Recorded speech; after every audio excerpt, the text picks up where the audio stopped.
નમસ્કાર, India news ગુજરાતીમાં આપની સાથે નિલેશ આટો. સમાચારની શરૂઆત કરીએ તો એક મહત્વના સમાચાર ગીર સોમનાથથી. તો વાત કરીએ ગીર સોમનાથથી તો આવતીકાલે પીએમનો રોડ શો યોજાય તે પહેલા એનએસજી દ્વારા કોન્વે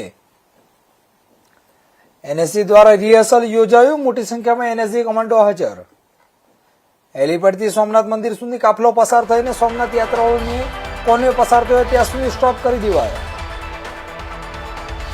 સોમનાથમાં પીએમનો રોડ શો કરશે. વાત કરીએ ગીર સોમનાથની તો ગીર સોમનાથ એક મહત્વના સમાચાર. તો આવતીકાલે પીએમ મોદીનો જ્યારે રોડ શો યોજાય તે પહેલા એનએસજી દ્વારા કોન્વે યોજવામાં આવ્યો હતો, જેમાં એનએસજી દ્વારા રિહર્સલ યોજવામાં આવ્યું હતું. ત્યારે હેલીપેડથી સોમનાથ મંદિર સુધી એક કાફલો પસાર થઈને સોમનાથ યાત્રાળુઓને કોન્વે પસાર થયો ત્યાં સુધી સ્ટોપ કરી દેવામાં આવ્યા હતા. આવતીકાલે સોમનાથમાં પીએમનો રોડ શો યોજાશે ત્યારે આજે એનએસજી દ્વારા એક રિહર્સલ યોજવામાં આવ્યું હતું.